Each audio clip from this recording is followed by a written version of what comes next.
मित्रों, हरिकुंज ज्योतिष सेवा केंद्र में आपका फिर से स्वागत है। अभी जो है ये एक जन्म कुंडली का हम अध्ययन करने जा रहे हैं। यह जन्म कुंडली जो है राहुल पाल जी का है और ये राहुल पाल जी जो हैं वो धौलपुर राजस्थान के रहने वाले हैं। इनका कुंडली का अध्ययन करना है। पिछला कुंडली जो हम शादी से संबंधित कुंडली बनाए हुए थे और उसमें शादी में आ रही समस्याओं का समाधान कैसे हो सकता है उस पर हमने कुंडली बनाया था। और ये राहुल पाल जी का भी प्रश्न शादी से ही संबंधित है। तो मैं राहुल पाल जी को कहना चाहता हूँ कि मेरा इसके जस्ट पीछे वाला वीडियो को आप अवश्य देखें। उसमें जो मंत्र वगैरह बताए हैं उसका ज़रूर उच्चारण करें और एक विधिवत पूजा का हम तौर तरीका बताए हैं उसको भी आप फॉलो करें। और आपके कुंडली में किस प्रकार से और सारे क्या क्या राजयोग लगे हुए हैं और आपके कुंडली में किस प्रकार से शादी का कब योग बन रहा है, आइए हम बताने का प्रयास करते हैं। देखिए, आपका लग्न कुंडली जो है वो हम यहाँ पर बनाए हुए हैं। राहुल पाल जी का जन्म जो है 25/8/1990 को हुआ है। जन्म का समय जो है 5 बजे शाम में हुआ है और जन्म स्थान धौलपुर राजस्थान है। ठीक है। इनका लग्न कुंडली में देखिए मकर लग्न की पत्रिका बन रही है और तुला राशि बन रहा है। तो मकर लग्न में आपको बता रहे भूमि तत्वीय लग्न है और आपका वायु तत्वीय राशि है। तो भूमि और वायु का संबंध एक प्रकार से ठीक ही कहते हैं, खराब नहीं कहते हैं। देखिए यहाँ पर इनका लग्न जो है वह शनि से संबंधित है और इनका राशि तुला राशि में स्वाति नक्षत्र के प्रथम चरण में इनका जन्म हुआ है। यह नक्षत्र राहु का नक्षत्र कहा जाता है। उसके बाद में हम इनकी कुंडली के आगे तरफ बैठते हैं। देखिए वृषभ राशि में यहाँ पर मंगल बैठे हुए हैं। यहाँ देखिए वृषभ राशि और तुला राशि दोनों भाव का स्वामी जो है वो शुक्र होते हैं। शुक्र इनके कुंडली में जाकर सप्तम भाव में, यह स्त्री का भाव कहा जाता है, पत्नी का भाव कहा जाता है और दाम्पत्य जीवन का भी भाव कहा जाता है। यहाँ पर शुक्र बैठे हुए हैं इनके दोनों भाव का। तो इनके शादी के बाद में भी जो इनका कार्य क्षेत्र और ज्ञान के क्षेत्र में विकास होगा विवाह के बाद में। और मैं एक इनके कुंडली में जो विशेष चीज़ हम देखे हैं कि कर्क राशि में यहाँ पर गुरु बैठे हुए हैं, शुक्र बैठे हुए और केतु बैठे हुए हैं। तो देखिए यहाँ पर कर्क राशि में गुरु जो है वो उच्च के हो जाते हैं। इनका गुरु का पराक्रम भाव का स्वामी और व्यय भाव का स्वामी, दोनों भाव का स्वामी आकर गुरु जो है उच्च का यहाँ पर बैठ गए हैं और उच्च के बैठ के आपका यहाँ पर पंचम दृष्टि से लाभ भाव को देख रहे हैं, सप्तम दृष्टि से लग्न को देख रहे हैं और स्वयं अपनी खुद के घर को जो है पराक्रम भाव को भी जो है यह देख रहे हैं। तो यहाँ पर इनके जो है लाभ श्रेष्ठ मिलेंगे।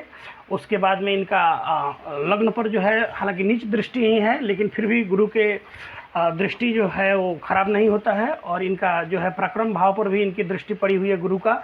तो श्रेष्ठ पराक्रमी भी हैं, इसमें कोई शक नहीं है। आगे इनकी कुंडली में पंचम भाव अष्टम भाव में देखिए सूर्य और बुध की युति है। सूर्य यहाँ पर स्वराशि के हैं। इनका सरकारी नौकरी के योग इनके कुंडली में बता रहा है। जितने भी हमारे पिछले दर्शक जो सरकारी नौकरी से संबंधित प्रश्न करते थे तो सरकारी नौकरी में मूल रूप से सूर्य की स्थिति को जरूर देखा जाता है। सूर्य की स्थिति कैसे, सूर्य अगर कुंडली में परम उच्च की स्थिति में हो तो बहुत अच्छा है। सूर्य अगर तृतीय भाव में, पंचम भाव में, नवम भाव में, एकादश भाव में या केंद्र के किसी स्थान में हो तो अच्छा है।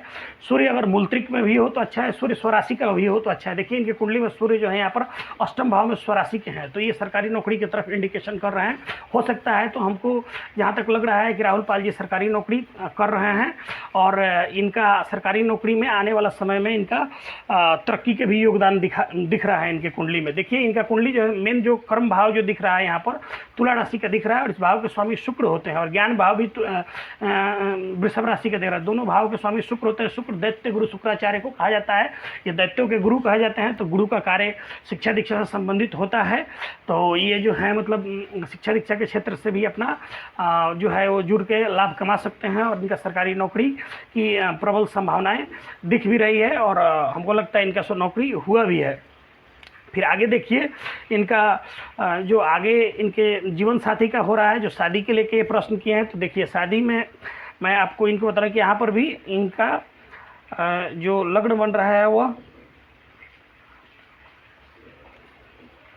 मीन लग्न की पत्रिका बन रही है तो अभी देखिए इनका लग्न जो है 9 अंश 1 कला पर जो है इनका यहाँ पर जो लग्न बन रहा है सूर्य इनके 8 अंश 17 कला पर है। तो लगभग आप यहाँ पर भी सूर्य की स्थिति ठीक दिखाई दे रही है। चंद्रमा 7 अंश 6 कला पर है, मंगल 3 अंश 9 कला पर है, बुध जो है 29 अंश 99 कला पर है, गुरु जो है 7 अंश 99 कला पर है, शुक्र जो है 20 अंश 25 कला पर है और शनि जो है 25 अंश 61 कला पर है, राहु केतु 12 अंश पर है। देखिए इनका वर्ण शूद्र है, योनि महिष और गणदेव है। अब इनका मूल रूप से जो प्रश्न था शादी से संबंधित, देखिए इनका गुरु के महादशा में मंगल का अंतर्दशा चल रहा है। तो वर्तमान समय में गुरु के महादशा में मंगल का अंतर्दशा जो 7 महीना का होता है, लेकिन आपका ये महादशा जो है 21/10/2008 से शुरू हुआ था और यह 2024 को खत्म हो जाएगा। तो लेकिन ये अंतर्दशा जो है 7 महीने का है। जैसे आपका गुरु में मंगल का अंतर्दशा बीतेगा, उसमें गुरु में राहु का अंतर्दशा शुरू होगा। जब गुरु में राहु का अंतर्दशा होगा तो गोचर बस आपका गुरु जो हैं उनकी दृष्टि पड़ेगी लगभग आपका सप्तम भाव पर पड़ेगा।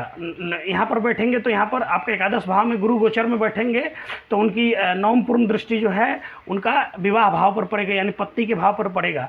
तो यहाँ पर एक शादी की संभावना बनती है। गुरु जो है वो शादी के कारक ग्रह भी कहे जाते हैं। तो राहु का महादशा में जब गुरु के महादशा में राहु का अंतर्दशा आएगा तो आपके शादी की प्रबल संभावनाएं बन रही है, उस समय आपका शादी का योग बनेगा। लेकिन मैं आपको एक बात और बताना चाहता हूँ कि राहु के महादशा या अंतर्दशा में शादी शुभ कार्य करने से थोड़ा सा जो है वो समस्या आती है। इसीलिए जो दूसरा एक मंत्र हम लोग जो बताए हुए हैं दुर्गा जी का, वो मंत्र भी आप करें। और हो सके तो ये राहु का अंतर्दशा में आप दुर्गा सप्तशती की 4था अध्याय का पाठ आप अवश्य करें। राहुल पाल जी, आपके लिए मेरा यही सलाह है। बाकी आप ये समझ लिए कि ये मकर लग्न की पत्रिका में शुक्र, शनि और बुध जो है वो कारक ग्रह होते हैं, मंगल तटस्थ होते हैं, सूर्य, गुरु और चंद्रमा अकारक होते हैं। हालांकि चंद्रमा यहाँ पर प्रबल मारक ग्रह होते हैं, लेकिन आपके कुंडली में आपको चिंता करने की आवश्यकता नहीं है। 2024 के बाद शनि का महादशा जो है वो आपका 2043 तक चलेगा। उसके बाद में बुध का महादशा 17 साल के लिए है, इसीलिए आप चंद्रमा का महादशा आपके कुंडली में उस टाइप का आएगा नहीं, इसलिए आपको मारक की चिंता नहीं करनी है। बाकी आपका वर्तमान समय में अकारक ग्रह की ही महादशा चल रही है, तो इसमें भी आपको संघर्ष रहा है। आप जिस स्तर की सफलता की उम्मीद आप यहाँ पर किए हैं तो उस स्तर का तो सफलता आपको नहीं मिलेगा। लेकिन आपके कुंडली में गोचर बस शनि की साढ़े साथी लगेगी। और आपको बता दें रहे मकर लग्न और तुला राशि के लिए शनि का साढ़े साथी सर्वोत्तम होता है, बहुत अच्छा फलित होता है। तो वह भी आपको कुछ ना कुछ बेहतर दे के जाएगा, इसमें कोई शक नहीं है। बस आपकी कुंडली में यही है और हमारा दिए हुए सलाह पर आप अमल करें। आप सभी हमसे आप किसी भी प्रकार का प्रश्न करना चाहते हैं तो कमेंट बॉक्स में आइए, प्रश्न कीजिए। और किसी भी तरीके से आप हमसे अधिक बात करना चाहते हैं या कुंडली से संबंधित किसी भी प्रकार का राहुल पाल जी या जितने भी हमारे मित्र देख रहे हैं, आपको अगर बात करना है तो हमारे जो स्क्रीन दिया हुआ है उस स्क्रीन पर संपर्क सूत्र है, आप हमसे बात कर सकते हैं, आप हमसे मिल सकते हैं और आप अपना कुंडली भी दिखा सकते हैं और कुंडली पर विशेष चर्चा भी कर सकते हैं। धन्यवाद मित्रों।